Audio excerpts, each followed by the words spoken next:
Olá, querido aluno. Hoje nós vamos para a nossa aula sobre criminalidade e a dimensão sociopsicológica da violência. Nós vamos então aí trazer bastante conceitos psicanalíticos e hoje eu já quero começar com Melanie Klein, dizendo que quando, através da análise, chegamos aos conflitos mais profundos de onde surge o ódio e a ansiedade, também encontramos lá o amor. Então vamos aí fazer esse percurso aí histórico sobre aí essa trajetória de violência que nós temos no nosso Brasil. Antes de tudo, eu queria falar para você sobre a avaliação da CPA, isso mesmo, é uma avaliação 360. E o que que é essa avaliação 360? Ela, então, aí avalia aí toda a faculdade, desde o setor financeiro, setor administrativo, gestão, coordenação, professores, até aí a lanchonete, a biblioteca, todos os setores da faculdade, a CPA vem avaliando. Então é muito importante que você, aluno, dê aí a sua contribuição e a sua avaliação, para que aqueles pontos que nós estamos sendo falhos, nós venhamos a melhorar, tá bom? Então aí avalia e dê aí a sua contribuição para a CPA. Pega aí o seu celular, bate aqui no QR Code e aí você pode aí nos ajudar, tá bom, querido? Vamos então aí para o de violência. Nós vamos trazer aí hoje o conceito aí de Chauí, ele fala muito sobre a violência, e ele vai trazer alguns conceitos aí vindos de dicionários, mas também da área do direito e da psicologia, que ele vai conceituando a violência. Então, a violência, aí ele vai dizer que é tudo o que age usando a força para ir contra a natureza de alguém. O que que ele vai falar? Que é desnaturar alguém, tirar então aí a natureza de alguém. Depois, todo ato de força contra a espontaneidade, a vontade e a liberdade de alguém. Se eu tiro essa espontaneidade, se eu tiro essa, vamos dizer, liberdade de alguém, eu estou coagindo, eu estou constrangindo e eu estou o quê? Torturando e brutalizando essa pessoa.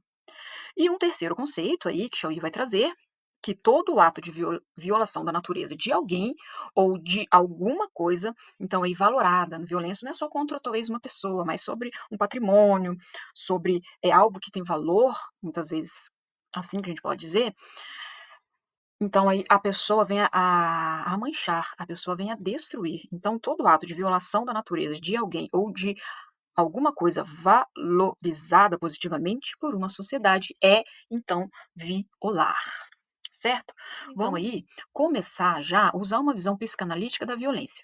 A violência, então aí, para a psicanálise, ela é, então aí, não é assim tão simples a gente começar a explicar sobre ela. Mas ela é um resultado, vamos dizer assim, de complexas forças que a gente vai falar de inconscientes. Que elas, então, assim, coexistem na nossa personalidade, que ela coexiste, então, na nossa mente. E as principais, então, em razões, inclui o que? A pulsão de morte e a desfunção pulsional, a inveja destrutiva primitiva e a repressão da agressividade e a falha da simbolização. Dona, não entendi nada. Vamos lá. Pulsão de morte, nós vamos trazer aqui o que, que é.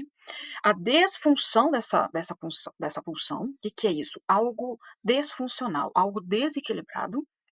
A inveja destrutiva primitiva, quando eu invejo o outro, eu quero possuir o que o outro tem, então eu violo essa pessoa.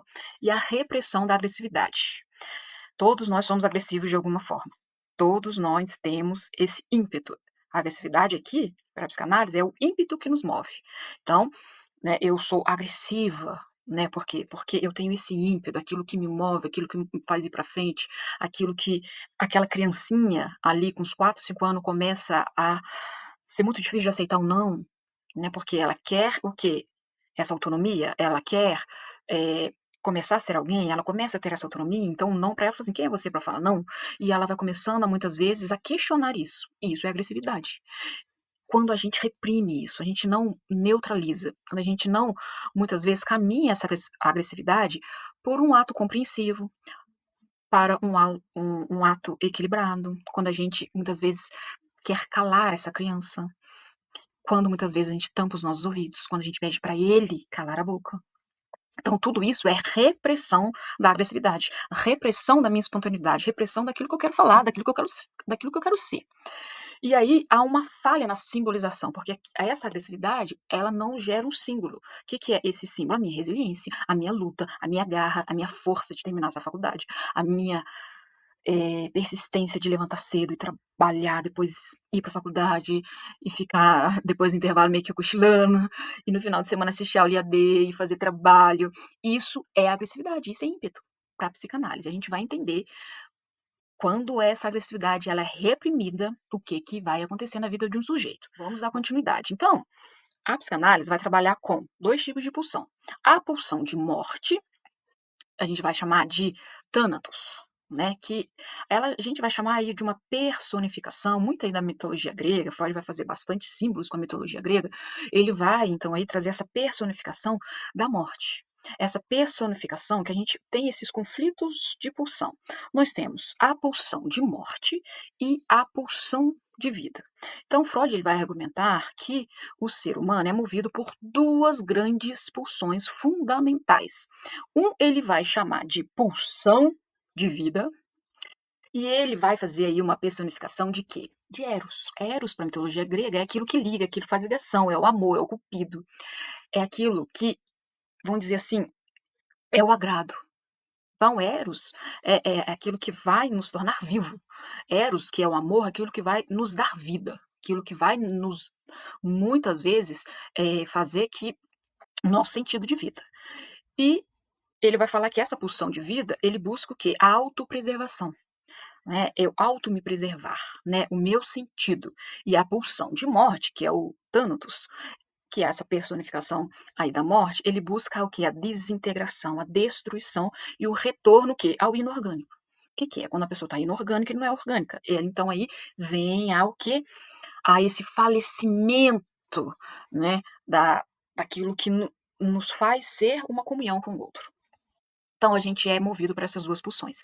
E a gente não tem que ter só pulsão de vida e nem só pulsão de morte, nós temos que ter as 2 pulsões, é isso que vai nos dar o equilíbrio, né. A gente tem que ter essa pulsão de vida, que é o nosso sentido, e muitas vezes essa pulsão de morte, que a gente vai chamar de solidão, que a gente vai chamar de, muitas vezes, somos inerentes, né, a essa questão, né. E saber lidar com essas 2 pulsões que nós temos dentro de nós, é que nos vai trazer esse equilíbrio e esse autoconhecimento, né, esse autocontrole. E nós vamos ver o que acontece quando nós, de alguma forma, damos mais importância a uma ou a outra. Então, Freud vai dizer que nós nascemos como animais libidinais. O que que é isso? A gente vai ter lá no ID, né? Com certeza vocês passaram aí alguma coisa sobre isso, alguns trabalhos, vai estudar muito mais para frente a questão da psicanálise.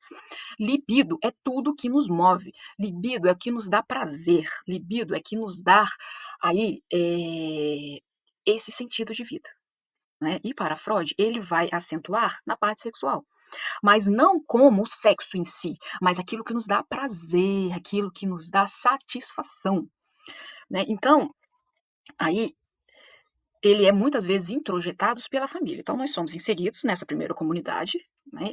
E essa família vai nos introjetando essas pulsões, essa pulsão de quê? De vida. Essa pulsão quê? De Eros, do amor, do acolhimento. Né? Uma criança, quando nasce, ela precisa ser acolhida, ela precisa ser amparada, ela precisa ser querida naquele seio, né? Ou seja, né? Nessa pulsão de vida. Quando a pulsão de morte, muitas vezes que o bebê lá para os 4, 3 anos começa a manifestar, que é o que? Essa autonomia, né, eu já sou uma criança independente, e ele começa a fazer várias perguntas, ele começa muitas vezes a ser agressivo, porque ele começa muitas vezes a falar assim: "Ah, mas por que que eu tenho que fazer certas coisas?". Ele começa a questionar as regras sociais, não é?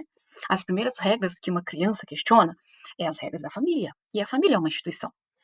E aí, o pai ou a mãe tem que ter muito tato, muita paciência para quê? Neutralizar essa agressividade. O que que é neutralizar? Entender o porquê que essa criança está assim, entender que é um controle aí desses impulsos, o que que ele está querendo manifestar, ele está querendo manifestar uma personalidade, olha, vamos colocar num esporte, vamos colocar numa natação, vamos neutralizar esses impulsos que a gente vai falar, impulsos agressivos, impulsos dessa pulsão de morte. E aí, o que que acontece, né? Quando ela não é neutralizada, então ela pode ser então aí o quê? Projetada para fora, na forma de quê? De agressividade e violência contra o outro. Então, ela muitas vezes, aquele pai, aquela mãe que não escuta, aquele pai, aquela mãe que só grita, aquele pai que pede para a criança muitas vezes ficar quieto, que tá nesse ambiente muitas vezes infamiliar, conturbado, essa criança vai o quê? Né, fazendo que a pulsão e a agressividade vai se tornando muito maior do que a pulsão de vida.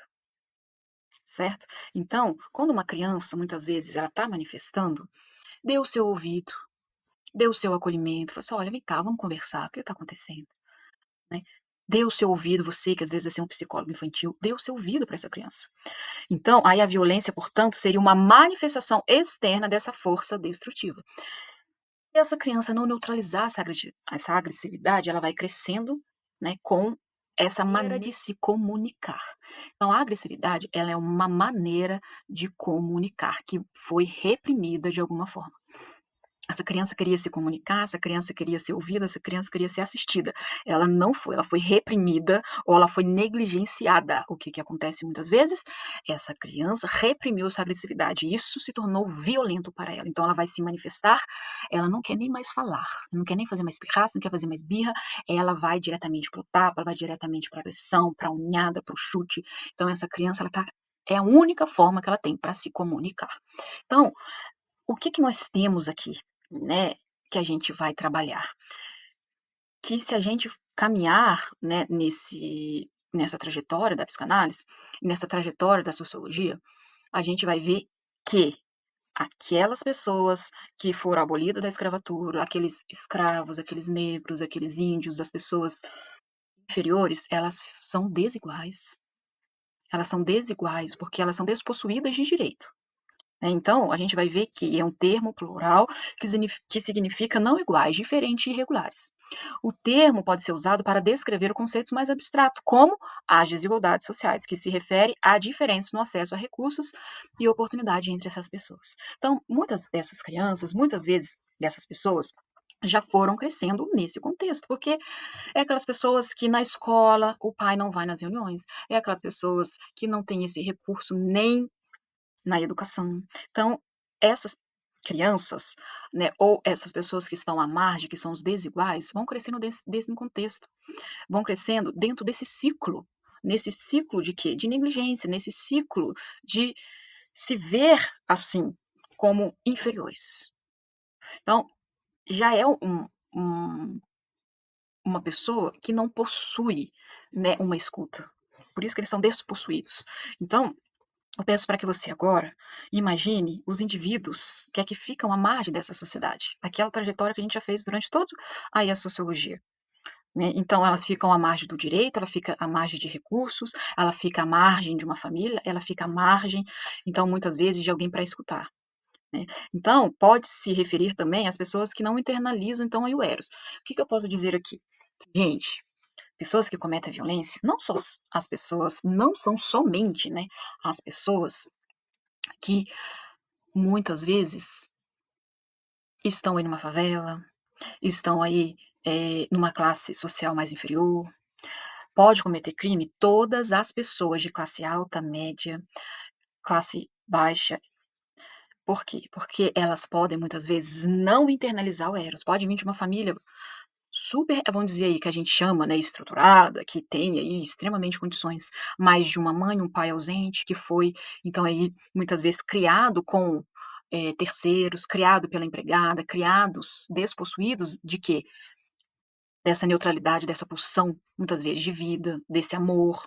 Então, elas passam a manifestar uma certa revolta, sendo uma maneira de comunicar.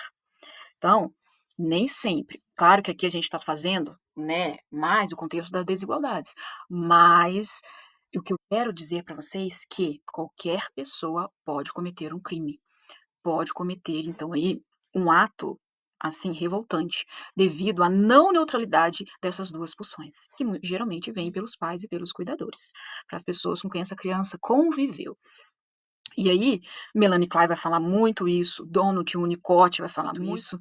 E aí, o que acontece? Essa repressão patológica, não só nos desiguais, não só naqueles que ficam à margem, mas também aquelas pessoas que não forem, então, aí, afirmadas pelas pessoas, a gente vai falar figuras de apego, né, mais para frente vocês vão estudar a teoria, né, de John Bowlby, né, a teoria do apego, se vocês lá estão estudando na teoria aí do desenvolvimento, psicologia do desenvolvimento, mas vocês vão estudar ainda essa teoria, que essas figuras de apego, de algum certo momento, tem essa repressão patológica. O que significa, né? Significa o seguinte: se a agressividade natural é reprimida ou é encarada negativamente pela família e pela sociedade, ou seja, ela não é neutralizada, essa criança não é escutada, essa criança não é atendida, ela pode se tornar uma força destrutiva e incontrolável, eclodindo em atos violentos.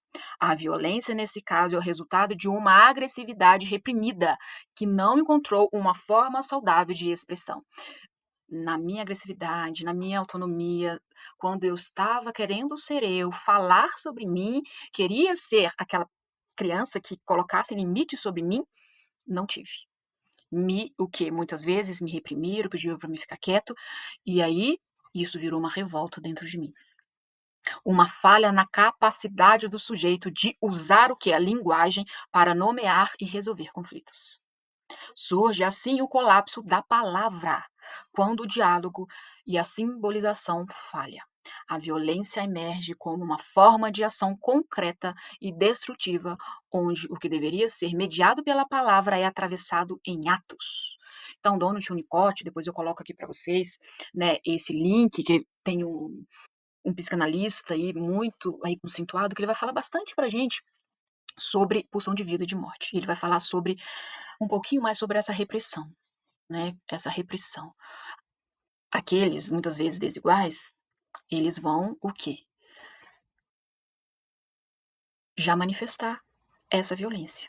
Porque já vem dele, já vem de um contexto cultural onde eles não são aí muitas vezes vistos, eles não têm essa autonomia, eles se vê como inferior, então eles faltam palavra para eles expressar. Então eles comunicam em atos, né? Eles comunicam através de armamento, ele comunica através de brigas. Essa é a forma que ele tem para comunicar. Então quando uma criança ou quando um adulto já internaliza isso, tem um ato violento, né, contra outra pessoa, contra si mesmo, a gente já pode ter aí que essa pessoa teve essa repressão, muitas vezes aí da agressividade, ela foi muitas vezes reprimida, não foi entendida, muitas vezes nessa repressão que ele gostaria de falar, e isso virou um ato contra si, a gente pode entender o suicídio aqui também, e um ato contra o outro, contra a vida do outro, já que eu não consigo verbalizar, eu faço um ato contra a sociedade, é a forma que eu me comunico, a forma que eu me torno alguém. É o ato violento que me constitui como sujeito. É o ato violento que eu só consigo manifestar, porque eu não tenho voz, eu não tenho vez, eu não tenho trabalho, eu não tenho aonde exercer essa autonomia, porque o trabalho é uma forma de saúde mental, né? A pessoa muitas vezes que não trabalha, está muitas vezes doente. Então, por quê? Porque o trabalho, a gente muitas vezes o quê? Nos produzimos um trabalho, a gente oferece um trabalho, a gente se torna o quê?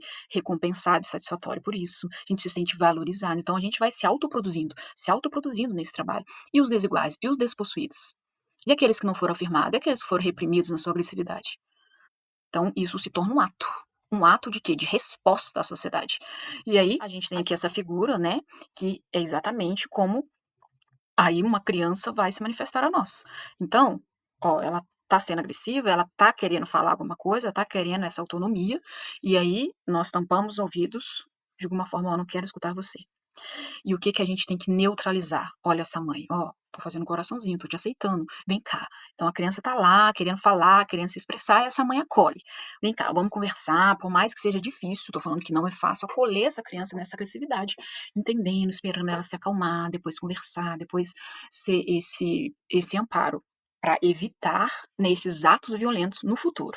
E aí a gente vai entrar na criminalidade. Então, se a gente for seguir nessa direção, nós entenderemos que todos os indivíduos são propensos a cometer algum tipo de crime. Eu sou propensa a cometer algum tipo de crime, você é propenso, a pessoa que está do nosso lado é propenso. Basta ver, então, aí uma oportunidade, dependendo do contexto em que a pessoa se encontra. Ela está mais na pulsão de vida ou ela está mais na pulsão de morte? Essa agressividade foi neutralizada ou essa agressividade foi reprimida ao ponto dela não ter formas para simbolizar, formas para se comunicar através do diálogo? Então, essa pessoa, por exemplo, né, ela vai para uma situação de ausência de um controle e, como a gente está dizendo, a forma de comunicar. Para a gente entender melhor, a gente vai usar aí duas teorias, talvez vocês já ouviram falar. A teoria interacionista, ela tem vários autores, por isso que eu não citei nenhum aqui, somente a teoria, só para a gente conceitualizar um pouquinho menor a criminalidade.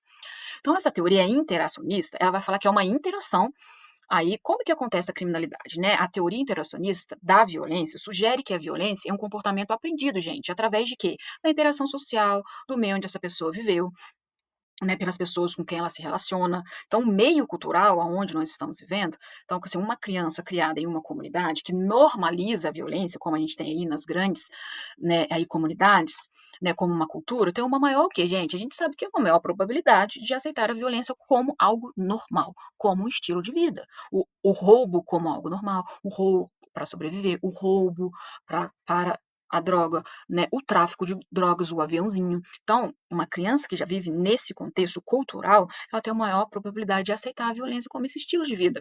Pois, gente, não foi então exposta essa criança outras aí mentalidades alternativas. Ela não conhece outro mundo.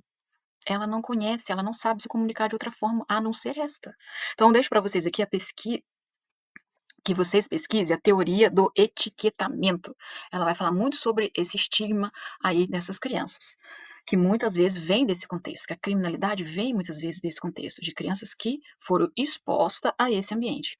E uma outra teoria que a gente tem é a teoria do conflito, né, muitas aí estudado no marxismo, né, ela é uma teoria então aí de Karl Marx, que ela vai falar que a conduta das pessoas é frequentemente pelo capitalismo, pelo mercado, pelo aquilo que gera dinheiro. Eles acreditam que, claro, né, a sociedade é caracterizada pelo quê? Competição e luta de poder entre diferentes grupos, especialmente as classes sociais. É isso que a gente muitas vezes vai falar. A força motriz da mudança social é impulsionada pela escassez de recurso e pela natureza inerente e egoísta dos seres humanos. É aqueles que ficaram à margem, sem recurso, sem ter ninguém, é aí que vai surgindo, né? A gente vai falando desses ciclos e ciclos e ciclos. Se eu não tenho recurso, eu não tenho oportunidade, e aí vai gerando esses ciclos de violência. Argumento que as ideias e as leis e a forma como são aplicadas refletem aos interesses dos grupos poderosos. Por exemplo, a forma como um grupo define o que é considerado crime pode favorecer os seus próprios interesses em detrimento de outros grupos. Exatamente, aquilo que às vezes é crime, muitas vezes pelo judiciário, a gente vai ver aí que os colarinhos brancos não segue, né? Parece que não a lei para essas pessoas. Então a gente vai ter aqui duas teorias, a teoria que a gente vai conviver com o meio e a teoria aí da luta de classes, né, da luta de classes aí que a gente vai falar dos despossuídos. Então, gente, eu gostaria de mostrar aqui para vocês, com certeza vocês já. Então a gente, né, tem aqui que eu queria deixar para vocês como uma indicação para você ver um pouquinho dessa agressividade reprimida, é a série Tremembé. Essa série aí da Amazon Prime, que saiu aí talvez esses tempos atrás, mês passado, que ela vai falar desses criminosos, aí vão dizer mais aí falados na nossa mídia. Então a gente tem a Suzane, né, que matou os pais, a gente tem Liz Matsunaga, a gente tem Sandrão, a gente tem Raíssa, uma história aí dentro da série, né, em fatos reais, e bem assim, complexa até para nós entendermos, e ela retrata um pouquinho dessa repressão que a psicanálise fala, né, o que passou Suzane, né, para cometer essa violência tão brutal, uma agressividade reprimida. Então se você aí, né, vai estudar vários conceitos da psicologia e uma delas vai ser a psicologia jurídica. Então, a psicologia jurídica vai tratar dessas questões da personalidade, pulsão de vida, pulsão de morte, por que não foi neutralizado, por que virou violência, entender um pouquinho dessa questão. Então, deixo aqui a série Tremembé para vocês aí assistirem, né? Depois nós vamos ter aqui uma série de vídeos que ele vai falar aqui nesse documentário, ele vai aí trazer uma questão da criminalidade, que é o crime organizado.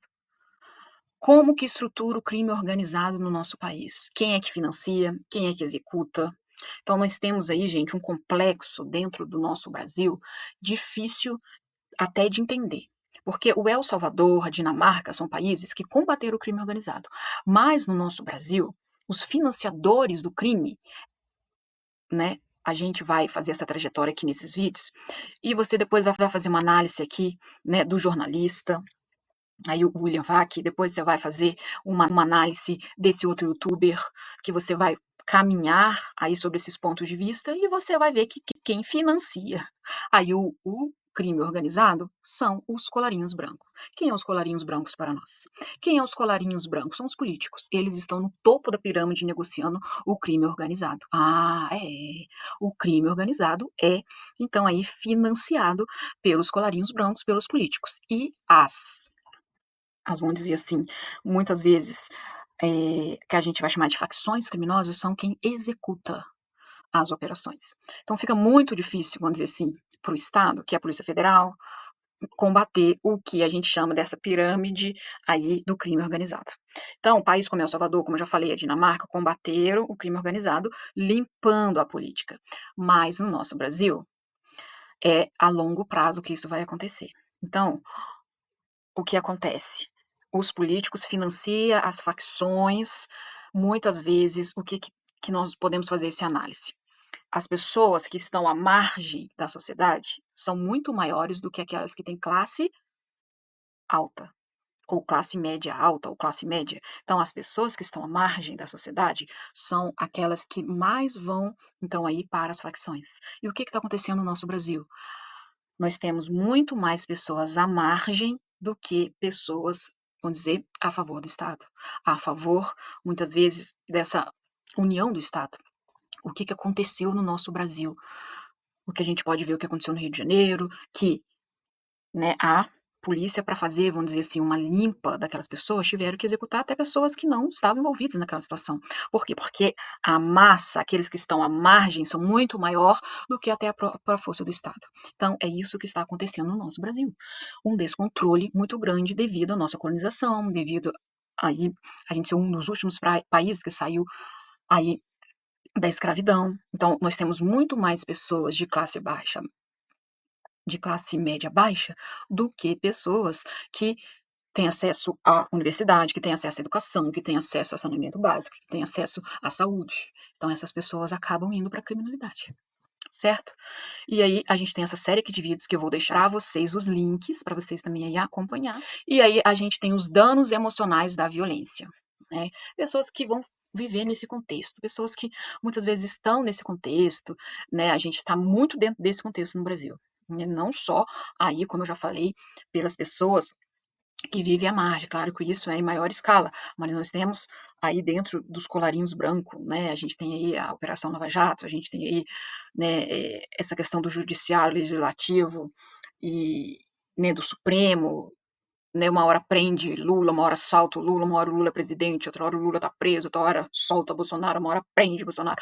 Então a gente não sabe, assim, cadê a lei? A gente fica meio desconfigurado nisso tudo. E aí, o que acontece? A exposição constante a esses confrontos de tiroteio, morte, falta de segurança, até na falta de política, de saber o que é certo e errado, cria um ambiente de medo e instabilidade, gente, que impacta diariamente a nossa saúde emocional. Então, a gente tem o transtorno de estresse pós-traumático, que a gente vai estudar mais pra frente, que é o TEPT. A gente tem a agressividade e déficit cognitivo dessas crianças, muitas vezes que vêm desse contexto. Então, são crianças que chegam na escola com bastante dificuldade de aprendizagem.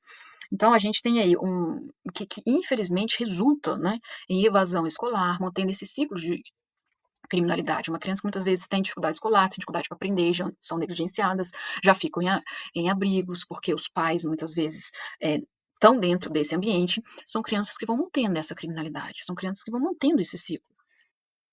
E aí, temos, então, aí, né, esses adoecimento, esse sofrimento psíquico generalizado, que é em todos nós, gente, que não é só o povo que está lá, né, vivendo à margem, não. Somos nós que estamos aqui também lutando para trabalhar, lutando para estudar. Muitos moradores podem apresentar sintomas como irritação, insônia, desesperança, queixas físicas.